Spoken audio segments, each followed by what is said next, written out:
cinema matinee. I ain't got 750 to pay. Everybody now. All right, y'all, we're going to do something a little different. What we doing today, Corey? What's going on here? Here's the deal. What are you doing? Part of this job is to see a lot of movies. And I would dare say that we probably see more bad movies than we see good ones. Oh, yeah. Amen to that. Yes. I don't think there's an argument there. Yeah, there's like a 45-55 ratio. Yeah. 80 to what's that? How you do the math? Put that cackle away. Never mind. Every now and then you see something, it's so bad that it's a spectacle you have to see to believe. It rolls around back to good. Yeah. No. We each have seen one movie this year that we have to tell the people, you have to see this to believe it. Seeing is believing. I don't know who wants to go first. I can go first. Okay, go first. Now, a few years ago, we saw a movie called Atlas Shrugged, based on the Ayn Rand novel. It was on everybody's top 10 of worst movies of that year, and it made no money in the theater. And they're like, fine, we won't make another one. And yet they decided, you know what? We are going to make another one. They told you. They did. The story picks up a day later, and yet they've replaced the entire cast with actors who are 10 to 20 years older than the original actors. Really? Yeah. Oh, yeah. The acting is just as terrible.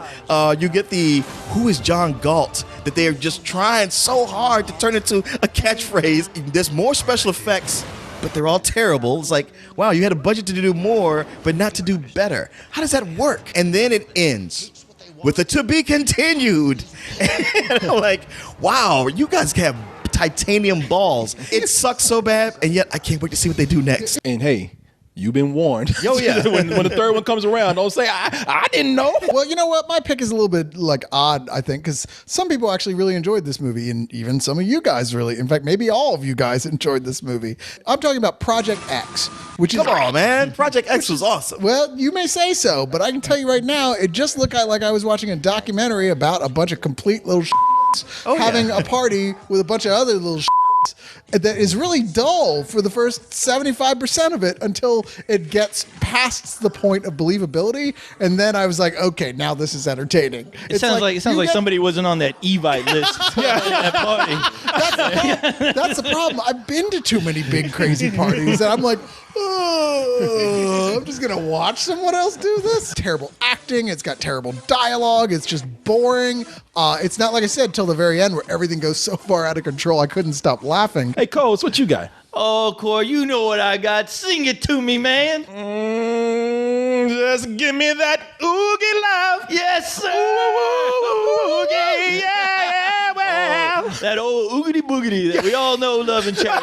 That old Oogie Boogie. Yeah, you got Chaz Palminteri at his finest. I'll give you the house special. You also got Christopher Lloyd dressed up like a Mexican. You got Jamie Presley. You got Cloris Leachman dressing up like a $2 whore. And don't forget Carrie Elways walking through here looking like a stroke victim. Coles, I'm sorry, I don't mean to interrupt, but I got to tell people about this plot because it's insane. It's basically a bunch of D-list actors being pulled into a story about 3 overgrown, deformed, retarded creatures. I don't know. They're trying to help out a talking vacuum cleaner collect stars for a Sleeping Pillows birthday party. I shit you not. And the thing is, no one knows what the hell an Oogie Love is. These are the people that made Teletubbies. And it's fascinating to watch them try to force this on kids in an attempt to recreate the same phenomena as that show. You have to witness this, though, at least once. And if there's only one thing more I can say to try to convince you, for those who remember Sid and Marty Krofft, this is them on LSD, coke, and heroin. Potheads rejoice. But at the same time, hey, what are you going to do? Gotta see it to believe it. My movie, Leon, is something that you and I saw. Oh, no yeah. one else saw. If it's what I think it is.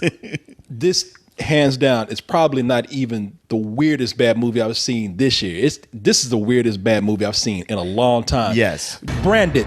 So this is what happens when the Cold War ends. America and Russia, they join artistic forces to collaborate on bullshit like this. But my God, what glorious bullshit it is. Please allow me to explain the plot. A frustrated marketing genius goes to live in the country where he sacrifices a cow and covers himself with the blood. Suddenly, he can see that ads are actually alien parasites that control people. he creates ads to fight back, resulting into one bad CG Pokemon battle in the sky. And oh, did I mention that the movie is narrated by a talking cowhead in the sky? Seriously, it must be seen to be believed. Like most of the movies we talked about today. And hey, Spilios, don't let us suffer alone. Comment below and tell us about some bad movies that you just can't get off your brain.